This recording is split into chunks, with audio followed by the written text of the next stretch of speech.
BPL JTET के छात्र विरोध प्रदर्शन गए थे विधानसभा के सभा, जहां आरसू समर्थक बबलू महतो पहुंचे।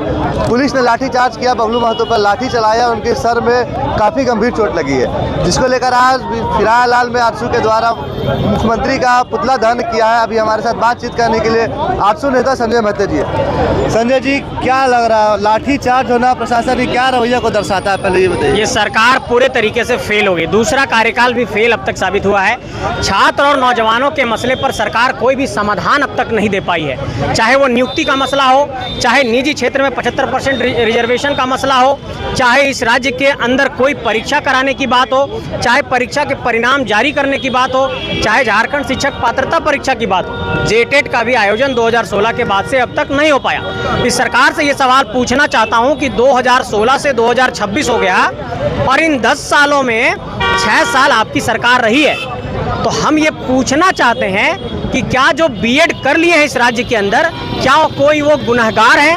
क्या उनको आप नहीं मौका देना चाहते हैं कि वो शिक्षक के नियुक्ति प्रक्रिया में शामिल हो? उनके हक और सपनों को क्यों मारा जा रहा है? और जब परीक्षा कंडक्ट कराने की वो एक वैधानिक और वैलिड मांग कर रहे हैं, वो एक बहुत वैलिड डिमांड है, आप उस पर लाठीचार्ज करते हैं। कितना शर्मनाक है। लाठीचार्ज आपकी गोलियां उस वक्त नहीं चलती है जब यहाँ पर अनिल टाइगर को गोली मारा जाता है, सुभाष मुंडा को गोली मारा जाता है, सुबह ये आपके सुकरोटू में गोली चलती है, बरियातू में गोली चलती है, राजधानी रांची में दिन दहाड़े गोली चलती है, तब इस पुलिस का इकबाल मर जाता है, तब लॉ एंड ऑर्डर मेंटेन करने की जो आपकी इच्छा है वो खत्म हो जाती है। लेकिन जैसे ही छात्र और नौजवान अपना हक मांगेंगे तो आप उस पर लाठीचार्ज कर देंगे, तो ये बर्दाश्त नहीं किया जाएगा। आज पूरे राज्य में हम लोगों ने प्रतिकार किया है, विरोध किया है, और ये विरोध राज्य के अंदर चलता रहेगा जब तक नौजवानों और छात्रों के मांग को पूरा नहीं किया जाता है। छात्र विरोधी सरकार के रूप में आप लोग कह रहे हैं कि स्कॉलरशिप भी नहीं, सरकार सुन रही कैसे? लंबे समय से विरोध प्रदर्शन किया जा रहा, अलग अलग विरोध कर रहे हैं, स्कॉलरशिप का अभी तक नहीं मिल पाया, क्या लग रहा है? आपको गिनाता हूँ सरकार की विफलता। छात्रवृत्ति के मसले पर सरकार फेल हो गई, नियुक्ति के मसले पर सरकार फेल हो गई, पारदर्शी परीक्षा आयोजन कराने के मसले पर सरकार फेल हो गई, जेटेट आयोजन कराने के मसले पर सरकार फेल हो गई, निजी क्षेत्र में 75% रिजर्वेशन देने के मसले पर सरकार फेल हो गई, ओबीसी को 27% आरक्षण देने के मसले पर सरकार फेल हो गई।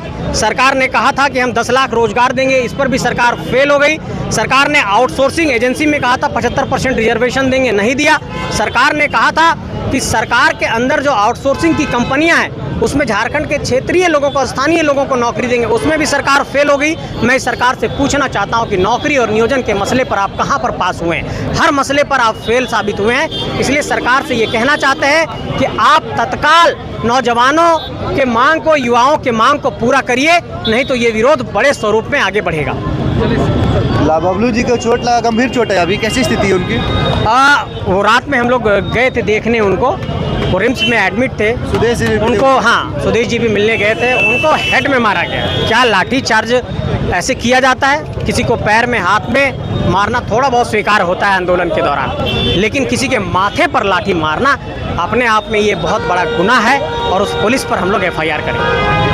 बबलू जी को चोट लगा, खून भी लगा, अब क्या लग रहा है? जेटेट का परिणाम आएगा, बलिदान भी जा चुका है, खून भी निकल चुका है। अब ये तो सरकार की इच्छा शक्ति पर है कि सरकार क्या चाहती है। क्या सरकार नौजवानों को ऐसे ही सड़कों पर भेज देना चाहती है, या उनके हक और हुकूक की आवाज़ को सत्ता के गलियारे में एक तरीके से सहानुभूति देती है, आवाज़ देती है? ये सरकार के आज विधानसभा में सवाल उठा था, सरकार ने स्पष्ट जवाब नहीं दिया है, तो इसका मतलब ये पता चलता है कि सरकार की मंशा साफ नहीं है और सरकार नौजवानों को भटका करके रखना चाहती है। तो देखिए, ये फिलहाल का तस्वीर है जहाँ आप देख सकते हैं सैकड़ों आज से कार्यकर्ता मौजूद है, और ऐसी तमाम खबरों के लिए हमारे साथ बने रहे लाइव 7 के राधा रमन रांची।